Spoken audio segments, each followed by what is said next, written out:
We're going to talk about a particular type of attraction between substances known as the ion dipole attraction. And the most common way that we experience this within chemicals in lab or in our textbooks is the ion dipole attractions that make solutions, particularly ionic solutions, soluble in water. So we're going to be talking today about specifically what happens when ionic compounds get dissolved in water and then it seems like they've disappeared and there's nothing settling at the bottom. Well, they didn't disappear.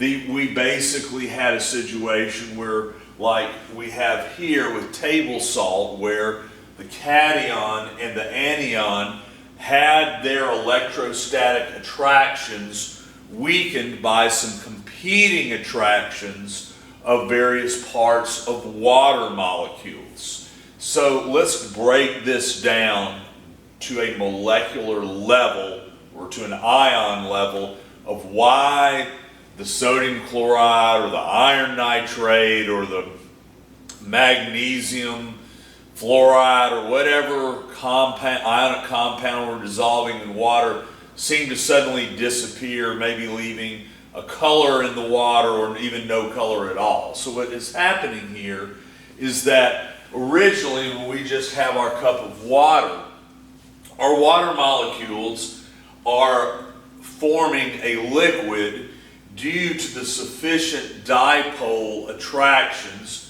both within the water molecule and between the water molecules. So in both cases we have attractions between a very electronegative oxygen and a relatively electropositive hydrogen. And so those attractions are polar in nature.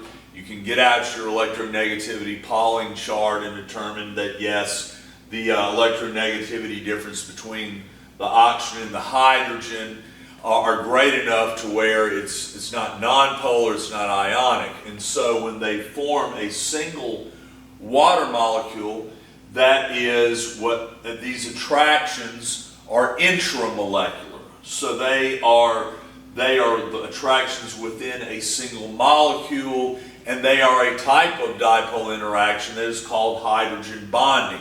And hydrogen bonding is basically what happens when we have hydrogen attracted to either oxygen, nitrogen, or fluorine, which are naturally very strong relatively because they're all on that second energy level, so they have a very high degree of electronegativity, and they make that water molecule. The hydrogen, of course, get the D plus symbol, and the oxygens get the D minus. Also, we have another form of hydrogen bonding that is intermolecular, I-N-T-E-R, between the molecules, and naturally you're going to see the molecules have this attraction of the negative oxygen side of one molecule attracted to the relatively electropositive side of the hydrogen atom. And so I do this little a little series of slashes to show that this type of bond is between molecules rather within atoms within one molecule. So that's just showing that hydrogen bonding attraction between these two water molecules. But when we add a potential solute, and in this case sodium chloride, the mix has to be thermodynamically advantageous. It's a very fancy description. We'll be getting into that in a week or so about what we mean by it's energetically or thermodynamically favorable. And of course, this is often dependent on the temperature of the system. Many solutions have more difficulty forming if it's colder, if there's less thermal energy in the system, in the solvent, in this case of water. But let's just say we're putting in just a a teaspoon of table salt in a cup of water. That will certainly form a solution. But what is happening here is that we have a different type of attraction coming into play. So this is called the ion dipole because we're having attractions between dipoles of polar covalent molecules and actual cations and anions, which are ionic. So this is another class of intramolecular attractions. We say intramolecular rather than intra because it's between molecules, not within the structure of a single molecule. Not surprisingly, the sodium ions will start getting pulled over, attracted favorably to the heavily electronegative oxygen in a water molecule, whereas the electronegative anion chloride will start feeling that attraction towards the electropositive hydrogen of another water molecule. It's still this sort of negative and positive attractions. This will always be the case.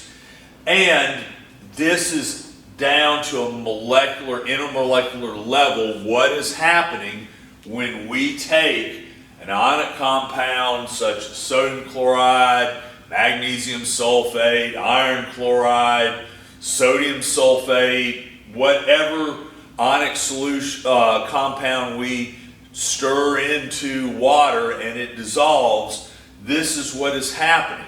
If it doesn't dissolve, if we just have a suspension and then eventually the solute, the ionic compound cells at the bottom, or we can only stir in so much and the rest won't dissolve, that is because of a more complex understanding of that it was not energetically favorable to where the ion dipole attractions could overcome the hydrogen bonding attractions for the water molecules to themselves. Once again, this is more complicated than we want to get in this week. I'm wanting to at least sort of lead you into that into a later chapter. But to recap what's happening here is that the ion dipole attraction, when we have an ionic compound that has that cation and anion get dropped into that cup of water, we have some disruption of the intermolecular hydrogen bonding between water molecules, and we start having a competing attraction that we call the ion dipole. So here we have the attractions between polar molecules of water molecules. Here we have a different type of attraction that is the ion dipole.